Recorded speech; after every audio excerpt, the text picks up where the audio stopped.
그런 질문이 되게 중요한 것 같아요. 그 사람들이 집수리 교육을 왜 할까? 진짜 쉽게 많은 돈을 벌 수 있는 일이라 그러면 자기 혼자 해먹지. 왜 이거를 다른 사람한테 알려주면서 자신의 시장까지 쪼개줄까? 결국에는 같은 분야이기 때문에 시장 나눠 먹기일 수밖에 없잖아요. 그러니까 이런 질문을 해보시면 좋을 것 같아요. 도대체 왜 이 좋은 걸 남한테 알려줄까? 뭐 돈을 벌기 위해서가 크겠죠.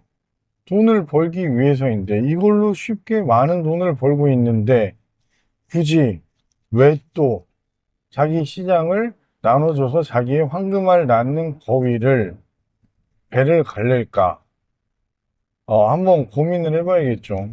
집수리 교육이 어떻게 시작이 됐고 어떻게 지금까지 왔는지를 좀 아는 게 중요한 것 같아요. 처음에 이쪽 일이 시작됐을 때는 원래 이 집수리, 뭐 이런 간단한 교체, 뭐 이런 작업들 같은 경우에는 온라인으로 이렇게 알아보기보다는 지인의 소개를 받는다거나 누구한테 물어본다거나 혹은 지나가다 철물점에 들어가서 알아보는 이런 과정들을 거쳤어요. 근데 워낙 변화의 속도가 빠르죠. 이제는 집에서 짜장면 하나를 시켜 먹기만 하려고 해도 네이버에 검색을 합니다. 그러니까 모든 것이 가깝고 멀고를 떠나서 검색을 통해서 이루어진다는 것이죠. 그러면서 이런 간단한 교체나 이런 작업들을 네이버에 검색하기 시작했어요. 그러면서 이제 이 집수리의 1세대들, 이제 그때 처음 막 개척한 분들이 이제 이거를 온라인으로 홍보를 하면서 동네에서만 하는 게 아니라 뭐 서울, 경기 전역 혹은 더 나아가서 막 전국 이렇게 가면서 고객이 검색을 해서 바로 연결이 되면 거리가 멀다 그래도 전혀 그거를 개의치 않죠. 가깝게 느껴지는 거거든요. 그러면서 이 시장이 급속도로 최근 2, 3년 동안 엄청나게 성장을 했습니다. 그러면서 이제 너무 일이 많다 보니까 이제 교육 사업으로 연결을 해서 교육 사업을 시작을 한 거죠. 자, 그러면서 교육생들을 받은 사람들이 이제 막 자립을 해서 독립을 해요. 그리고 이 사람들이 또 교육 사업을 합니다. 이렇게 해서 팽창이 된 거죠. 근데 교육을 받아서 자립을 한 사람들이 이 시장에서 뿌리를 내리려고 그러면 기존의 1세대라고 표현할게요. 그 사람들보다 더 경쟁력 있게 홍보를 해야 되는 거예요. 시장에 많은 사람들이 유입이 되다 보니까 그 중에서 이제 되게 홍보나 마케팅 그리고 작업을 잘하는 사람들이 새롭게 출연을 하고 그 사람들이 자리를 잡아감에 따라서 시장의 파이는 한정되어 있기 때문에 기존 1세대들이 밀려나기 시작한 거죠. 그러면서 이 1세대들이 더욱 교육 사업에 목을 매기 시작한 거예요. 그러면서 교육 사업을 자꾸 더 키워 나간 겁니다. 볼륨을. 그러면서 지금의 시장이 나온 거죠.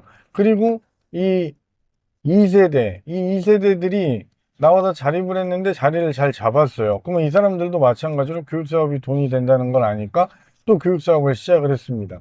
이러면서 기하급수적으로 이 시장에 진입하신 분들이 늘어난 거예요. 근데 제가 짚고 넘어갈 건 뭐냐면 작년까지는 괜찮았어요. 수용 가능한 인원까지 들어왔었거든요. 그렇기 때문에 새롭게 진입하신 분들이 길게는 뭐 한 두세 달이면 자리를 다 잡았어요. 근데 작년 연말을 기점으로 시장이 급속도로 수급이 몰리다 보니까 완전히 과밀이 돼서 완전히 팽창이 돼버린 거죠. 지난번 영상에서도 한번 그런 얘기를 했었는데 고객들이 검색을 하는 키워드의 양보다 그거에 대한 시공의 글이 더 많이 올라오는 지경까지 오게 된 거죠.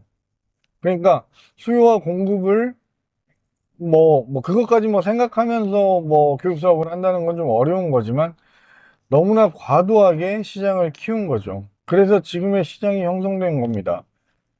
그러니까 생각을 해보시면 알 수 있어요. 이 사람들이 이렇게 좋은 걸 왜 알려줄까? 예. 처음에 초창기, 그리고 심지어 작년까지 어느 정도는 괜찮았습니다. 그 정도 배워서 이 정도 하면은 어느 정도 돈을 벌 수가 있었어요. 근데 지금은 완전히 달라졌다는 거예요. 그러한 어떤 과도기적인 구간을 이미 지나서 이제는 너무나 많은 온라인으로 서울 경기권 혹은 뭐 전국 뭐 이렇게 하는 업체들이 너무나 많이 생겨나 버린 거죠. 지금 이 시장에 진입을 하시려고 하시는 분들이 이런 부분들을, 이런 맥락을 알고 판단을 하셨으면 좋겠습니다. 그럼 저는 일괄적으로 말씀드립니다. 교육사업은 당연히 안 한다고 말씀을 드렸고, 이쪽에 진입하려고 하시는 분들이 가급적 그런 어떤 잘된 케이스의 결과물들, 그러니까 막 2년, 3년 전 좋았던 시절의 이야기를 지금 하면서 시장으로 유입을 하려고 하는 것들에 대해서 조금 한 발짝 떨어져서 객관적으로 냉철하게 보실 필요가 있다, 라는 말씀을 드리고 싶습니다.